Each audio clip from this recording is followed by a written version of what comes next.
My mother-in-law has crossed every boundary, and my wife refuses to see it. There it is, the heart of the storm that's been brewing in my life for the past few years. Each day, it seems, is a new chapter in an ongoing saga that began the moment my wife and I decided to plant roots in a quaint little home just outside of town. We were a couple, bound by love and the shared dream of a peaceful life together. But that dream has been overshadowed by the looming presence of my mother-in-law, a woman who effortlessly turned our sanctuary into a battleground. To truly understand the depth of this conflict, we must journey back to the beginning. 5 years ago, my wife and I found what we thought was the perfect house. It wasn't just walls and a roof. It was a promise of new beginnings. The hardwood floors echoed with the laughter of future memories, and the walls stood ready to embrace the stories of our shared life. We were excited, hopeful, and maybe a little naive. Our first few months in the house were blissful. We spent our weekends painting rooms, choosing furniture, and filling every corner with the warmth of our love. It was during this honeymoon phase that my mother-in-law made her first unannounced visit. I remember the day vividly. It was a Saturday morning, and the sun had just begun to filter through the curtains, casting a golden hue across the living room. My phone buzzed with a text message. "Open the door. I will be there in 10 minutes. I was startled, to say the least. My wife's mother lived hours away, and we had no prior plans for a visit. I glanced over at my wife, expecting her to share my surprise or even frustration. But instead, she seemed unperturbed, almost resigned. "She does this sometimes," she said, with a shrug, as if a surprise visit from a relative was as commonplace as the morning coffee. When my mother-in-law arrived, she was a whirlwind of energy and unsolicited opinions. Her eyes scanned the house, taking in every detail with a critical gaze. She made a beeline for my home office, her eyes narrowing at the sight of my meticulously organized workspace. "Why on earth would you paint it this color?" she asked, her tone dripping with disdain. "This should have been my bedroom. It's wasted on an office." Her words stung more than I cared to admit. This was my sanctuary, the one place where I could retreat from the world and find solace in my work. But even here, in the privacy of my own home, it seemed I wasn't safe from her intrusions. As the months passed, her visits became more frequent and increasingly disruptive. Each time she arrived unbidden and unannounced, the tension in our home escalated. She criticized everything from our choice of decor to the way we arranged our furniture. And when she wasn't critiquing our home, she was making disparaging comments about others, her voice slurred from too much wine. It was during one such visit, a family holiday, gathering marred by her inebriated tirade, that I realized the extent of her problem with alcohol. Her words were hateful, filled with ignorant and racist remarks that left a palpable discomfort hanging in the air. She was eventually asked to leave, an event that should have served as a wake-up call for my wife. But instead, it was brushed off. Another excuse made in a long line of them. I tried setting boundaries, hoping to carve out a small piece of peace for myself and my wife. But each attempt was met with more criticism. "You're too sensitive," she'd say, or "You just don't understand family." She even took issue with our pets, claiming they took up too much space she felt entitled to. The final straw came when she began asking for money. Having retired without a plan, she saw us as her safety net, and my wife, ever the dutiful daughter, could not refuse her. I felt trapped, suffocated by her presence and the strain it was putting on my marriage. That's when I decided to install a lock on my office door. It was a small act of rebellion, a quiet assertion of my need for privacy and respect within my own home, but when I told my wife, she was less than supportive. "It's unnecessary," she argued. "It's a fire hazard, and it'll just upset my mom." Her words left me reeling. I felt as if I were in a losing battle, my wife caught between her loyalty to her mother and the reality of our situation. I questioned my actions, wondering if I was overreacting, if perhaps I was being unreasonable. But deep down, I knew this wasn't just about a lock. It was about boundaries, respect, and the right to feel secure in my own home. I spent countless nights lying awake, my mind a turbulent sea of doubts and fears. Was I being selfish? Was I, in fact, the villain in the story? But each time I considered backing down, I remembered the way her words had cut through the air, the way her presence had turned our home into a place of unease. Finally, I installed the lock. The click of the bolt sliding into place was like a balm to my frayed nerves. It was a small victory, but one that came with a heavy price. My wife was distant, her silence a chasm that grew wider with each passing day. I could see the conflict in her eyes, the struggle between her love for me and her loyalty to her mother. In the quiet moments when the house was still and the only sound was the rhythmic ticking of the clock, I found myself reflecting on the nature of our relationships. How do we balance the needs of our past with the demands of our present? How do we honor our families without sacrificing ourselves? The lock was a symbol, not just of my need for privacy, but of the deeper issues that had been simmering beneath the surface of our marriage. It was a line drawn in the sand, a declaration that I would no longer allow myself to be overshadowed by my mother-in-law's overbearing presence. As time went on, the tension between my wife and I reached a boiling point. We found ourselves arguing more frequently, our words sharp and cutting. It was as if the lock had opened a floodgate, releasing pent-up frustrations that had been building for years. I struggled to make her see the impact her mother's behavior was having on us, on me. I wanted her to understand that this wasn't just about a door, but about the sanctity of our home and the need for mutual respect. Eventually, we reached a crossroads. It was a quiet evening, the kind where the world seems to hold its breath, waiting for something to happen. My wife and I sat across from each other, the weight of our unspoken words hanging heavily in the air. I took a deep breath, my heart pounding in my chest. "We need to talk," I began, my voice steady but laced with emotion. I laid it all out for her, every feeling, every fear and frustration I had kept locked away. I spoke of my need for autonomy, for a space that was mine alone. I spoke of the strain her mother's presence was putting on our marriage, how it was driving a wedge between us. To my surprise, she listened. Really listened. Her eyes softened, and for the first time, I saw the conflict within her begin to resolve. She confessed that she had been caught in the middle, torn between her love for me and her sense of duty to her mother. She admitted that she had been afraid of upsetting her mother, afraid of losing the delicate balance she had been trying to maintain. In that moment, something shifted. We were no longer adversaries, but partners, united in our desire to find a solution. We agreed to set firmer boundaries with her mother, to stand together as a united front. It wasn't easy, and there were still difficult conversations to be had, but it was a start. The lock remained, a silent guardian of my sanctuary. It was a reminder of the journey we had taken, of the hurdles we had overcome. More importantly, it was a symbol of my wife's willingness to stand by my side, to fight for our marriage and the life we had built together. In the end, the lock was more than just a piece of metal. It was a testament to the strength of our relationship, to our ability to navigate the complexities of family dynamics. It was a reminder that sometimes the smallest acts can have the greatest impact. As I sit here, reflecting on all that has transpired, I realize that this journey has taught me invaluable lessons about love, respect, and the importance of boundaries. It has shown me that true partnership requires understanding and compromise, that sometimes we must fight for what we hold dear. And now, as the story comes to a close, I find myself pondering a question that echoes in the quiet corners of my mind. How far are we willing to go to protect our peace? As the days unfolded, the consequences of the lock installation continued to ripple through our lives in ways I hadn't entirely anticipated. The air in our home, once tense with unspoken grievances, was now charged with a new kind of energy, one of cautious optimism.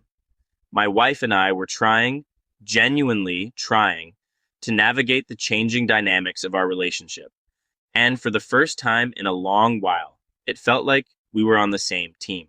But that wasn't to say the journey was smooth. There were days when the silence between us stretched uncomfortably, as if we were both holding our breath, waiting to see who would speak first. Other days, the air buzzed with unspoken words, with the remnants of arguments that had only been partially resolved. I found myself second-guessing my actions, wondering if I had truly done the right thing, or if the lock was just a symbol of my inability to adapt.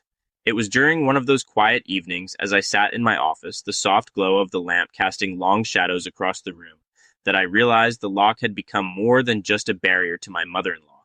It was, in many ways, a barrier to my own fears and insecurities. I had used it as a shield, a way to assert control in a situation where I felt utterly powerless. I leaned back in my chair, letting out a long, weary sigh. The walls of my office, once a fortress, now felt more like a prison of my own making. I traced the edges of the papers scattered across my desk, their presence a testament to the work I had thrown myself into to avoid confronting the deeper issues at play. That night, I dreamed of an endless corridor, doors lining the walls as far as the eye could see. Each one represented a choice, a path I could take, and yet I felt rooted to the spot, paralyzed by the fear of making the wrong decision. I woke with a start, my heart pounding in my chest, and realized that this journey was far from over. The lock had been a catalyst, but it was up to my wife and me to rebuild the trust that had been eroded. Our conversations became more honest, more raw. We talked late into the night, our words unraveling the tangled web of emotions that had ensnared us for so long. She shared stories of her childhood, of the burden of being the eldest daughter, always feeling the need to please, to mend, to heal. And I shared my own fears of losing her, of not being enough, of the overwhelming need to protect the sanctity of our home. Slowly, as the days turned into weeks, we began to find our rhythm again. It wasn't perfect. There were still moments of friction, of misunderstanding, but there was also a newfound respect, a deeper understanding of each other's perspectives. We learned to laugh again, to find joy in the little moments that had once been overshadowed by the tension. The lock remained a silent witness to our progress, but it was no longer a point of contention. Instead, it had become a symbol of our journey, a reminder of the obstacles we had faced and the resilience we had discovered within ourselves. It stood as a testament to our commitment to each other and to the life we were determined to build together. In the end, the lock was just a lock, but the lessons it had taught us, the growth it had spurred, were immeasurable. It had forced us to confront the realities of our relationship, to communicate in ways we hadn't before, and to understand that love isn't just about compromise, but about mutual respect and the courage to stand up for what truly matters. As I sat there, the weight of the past months lifting slowly from my shoulders, I realized that this was just the beginning. Our marriage, like any living thing, would continue to evolve, and it was up to us to nurture it, to ensure it thrived despite the challenges we might face. And so, as the evening shadows lengthened and the world outside settled into its familiar rhythms, I allowed myself a moment of quiet reflection. The path ahead was uncertain, but for the first time in a long while, I felt hopeful.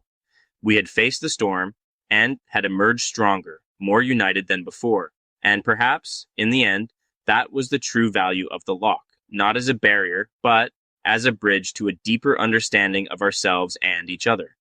As the weeks passed, the lock on my office door became a fixture in our lives, a quiet sentinel watching over the ebb and flow of our daily interactions. With each day, its presence seemed to fade into the background of our existence, much like the ticking of a clock that becomes part of the ambient noise after a while. Yet, despite its silence, it never ceased to remind us of the journey we had embarked upon. My wife's mother, however, was a different story. Her visits, once frequent and unpredictable, had become a source of tension that neither my wife nor I could ignore.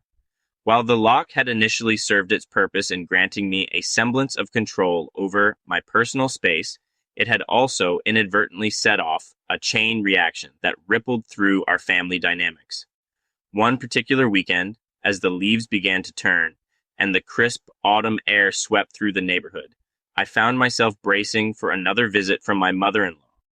The anticipation of her arrival was like a stone in my stomach, heavy and unwieldy. I knew that our last encounter had left unresolved issues hanging in the air, like a dark cloud threatening to burst. When she arrived, her presence was as commanding as ever.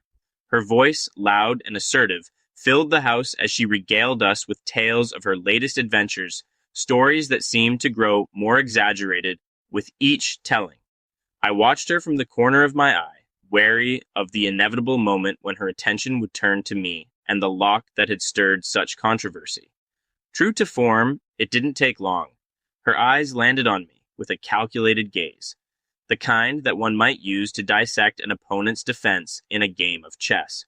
"So, I hear you've taken quite a liking to locks," she said, her tone dripping with a mixture of disdain and curiosity. I forced a smile, trying to keep the atmosphere light. "You could say that. It's been quite the topic of conversation around here." She laughed, a sound that was more mocking than merry. "Imagine that. A lock causing such a stir. Who would have thought?"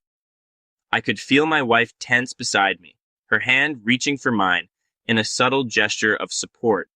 It was in moments like these that I felt the full weight of what it meant to be part of a family, an intricate web of connections, each thread pulling in different directions.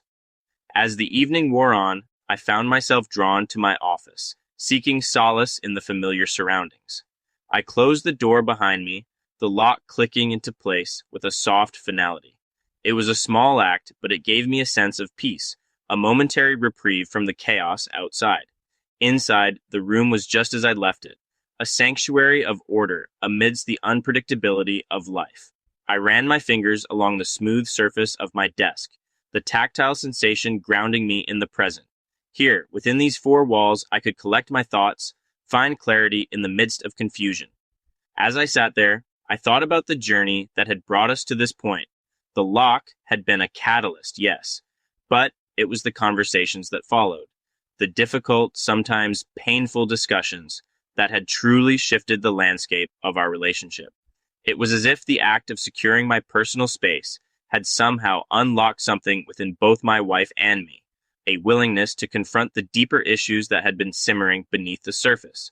Reflecting on my mother-in-law's presence in our lives, I realized that she too was part of this journey, albeit in a more indirect way.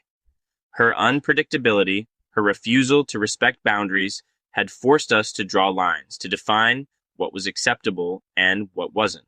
And while it wasn't always easy, it was necessary.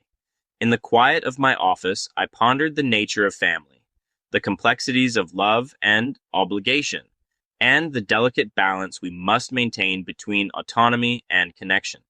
It struck me that, in many ways, we were all like locks and keys, each of us holding the potential to either open pathways or close them off. The realization brought with it a sense of calm, a newfound appreciation for the journey we were on. We were learning, growing, adapting, all of us in our own ways. And though the road ahead was still uncertain, I felt a renewed sense of purpose, a determination to continue building the life we wanted, despite the challenges we might face. As the night deepened and the house settled into silence, I stepped out of my office, the click of the lock echoing softly in the hall. My wife met me with a tired smile, her eyes reflecting a mixture of exhaustion and hope. Together, we moved through the quiet rooms, the shadows of the past lingering behind us, but no longer defining our path forward. The next morning dawned with a gentle light filtering through the curtains, casting a warm glow over our kitchen as we sat at the breakfast table. My mother-in-law had left earlier than usual, her departure marked by a tense but cordial goodbye. The air felt different, lighter, as if her absence had allowed us to breathe more freely.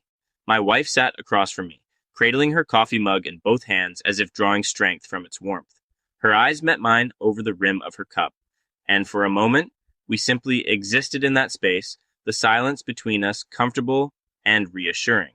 It was a small victory, I realized, this shared quietude, a testament to the resilience of our relationship. "I've been thinking," she began, her voice tentative, almost as though she were testing the waters, "about everything that's happened. The lock, my mom, us." I nodded, encouraging her to continue. I could sense the weight of her thoughts, the inner workings of her mind as she tried to articulate what she felt. "It's strange," she continued, her gaze shifting to the window where the world outside seemed to carry on, oblivious to our little dramas. "How something so small can set off such a chain of events. I never imagined that a lock could stir so much emotion." Her words resonated with me, echoing my own reflections. It was true. The lock had been a catalyst, a seemingly insignificant detail that had forced us to confront larger issues. "I guess it was never really about the lock," I said softly, more to myself than to her. It was about boundaries, about respect. Your mom she doesn't see those things the way we do. She sighed, a heavy sound that seemed to carry the weight of years of familial obligations. I know, and I love her, but sometimes it's just exhausting. Trying to manage her expectations, trying to keep the peace. I reached across the table, taking her hand in mine. Her skin was warm, her grip firm and reassuring. We're making progress, I reassured her. It's not easy, but we're getting there, together. Her eyes softened, a small smile playing on her lips, and I felt a flicker of hope ignite within me. We were learning, slowly but surely, to navigate the complexities of our lives, to find balance amidst the chaos. The day unfolded with a quiet sort of normalcy, the kind that settled into your bones and felt like home. We busied ourselves with chores, errands, the mundane tasks of living that filled the spaces between moments of significance. Yet, even in their simplicity, these tasks carried a weight, a sense of purpose that grounded us. Later, as the afternoon sun dipped lower in the sky, we found ourselves in the living room, sorting through a box of old photographs. It was an unexpected journey through time, each picture telling a story, a snapshot of who we had been and how far we had come. Look at this one, my wife said, holding up a picture of us from our first year together. We were younger then, our faces alight with the excitement of new love and endless possibilities. I chuckled, the sound rich with nostalgia. We look so different. We were different, she replied, a note of wistfulness in her voice. But in some ways, we're still the same. Her words struck a chord, and I found myself reflecting on the essence of who we were, both as individuals and as partners. We had grown, certainly, but the core of our relationship, the love, the trust, the mutual respect, remained unchanged. As evening descended, I felt a sense of peace settle over me. The lock on my office door, once a symbol of division, had become a reminder of our journey, a testament to our resilience. We had faced challenges, weathered storms, and emerged stronger, more united than before. The journey was far from over, I knew. There would be more hurdles, more moments of doubt and uncertainty, but for now, we were here, together, and that was enough.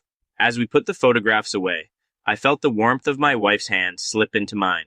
Her touch was gentle, familiar, and I knew that whatever lay ahead, we would face it side by side. Together, we moved towards the future, our steps light, our hearts full of hope. The evening air was cool and crisp as we stepped outside, the sky painted with the deep purples and oranges of a setting sun. It was one of those rare moments when the world seemed to pause, allowing us to simply be, without the weight of expectations or the noise of the world intruding. We walked along the garden path, the gravel crunching beneath our feet, the familiar scent of blooming flowers surrounding us. It was moments like these that reminded me of why we had chosen this life together. This home, despite the challenges and the occasional intrusions, it was ours, a sanctuary carved out from the chaos. As we strolled, hand in hand, my thoughts drifted back to the conversation with my wife at breakfast. Her words lingered in my mind, echoing with a quiet truth. In a way, the lock had indeed been a catalyst, prompting discussions that had long been overdue. It forced us to reevaluate what was important and to communicate in ways we hadn't before. Do you think things will change? My wife asked suddenly, her voice soft, almost hesitant, as if she feared the answer. I considered her question, the weight of it settling over me. I think they already have, I replied, my voice steady, filled with a quiet conviction. We've changed, we've grown, and maybe that's enough for now. She nodded, her expression thoughtful, contemplative. It feels like there's always something, some new challenge, some unexpected twist. I squeezed her hand gently, offering what reassurance I could. Life has a way of keeping us on our toes, but we've got each other and we'll figure it out, one step at a time. Her smile, though small, was genuine, and it warmed me from the inside out. We continued our walk, the silence between us comfortable, a shared understanding passing unspoken. We didn't need to fill the quiet with words. Our presence was enough. As we circled back toward the house, the first stars appeared in the twilight sky, tiny pinpricks of light against the vast expanse. I found myself reflecting on the journey we had undertaken, the trials and triumphs that had brought us to this moment. The lock, initially a source of tension, had become a symbol of our growth. It represented not just a boundary, but a commitment to ourselves and to each other, to respect, to communicate, to navigate the complexities of our intertwined lives with grace and understanding. Inside, the house was welcoming, the soft glow of lamps casting a cozy warmth over the rooms. We settled into the living room, the quiet hum of the evening wrapping around us like a favorite blanket. My wife rested her head on my shoulder, and I felt a profound sense of gratitude for the peace we had found. It was in these moments, amidst the quietude and the calm, that I realized the true value of what we had built. It wasn't perfect, and it certainly wasn't without its challenges, but it was ours, crafted from the threads of love and perseverance, strengthened by the trials we had faced. As the night deepened, I found myself reflecting on the lessons learned, the growth achieved. We had faced the storm and emerged not just intact, but stronger, more resilient. We had learned to listen, to speak, to understand, and in doing so, we had forged a path forward, illuminated by the light of our shared journey. And so, as sleep beckoned and the house settled into the rhythm of the night, I found myself pondering the path ahead, the uncertainties that lay in wait. But with my wife's hand in mine, I knew that whatever came, we would face it together. In the end, it all came down to understanding, to respect, to the simple yet profound act of seeing each other for who we truly were. And as I drifted into the depths of sleep, one question lingered in my mind, a testament to the journey we had undertaken. Is it wrong to protect what matters most?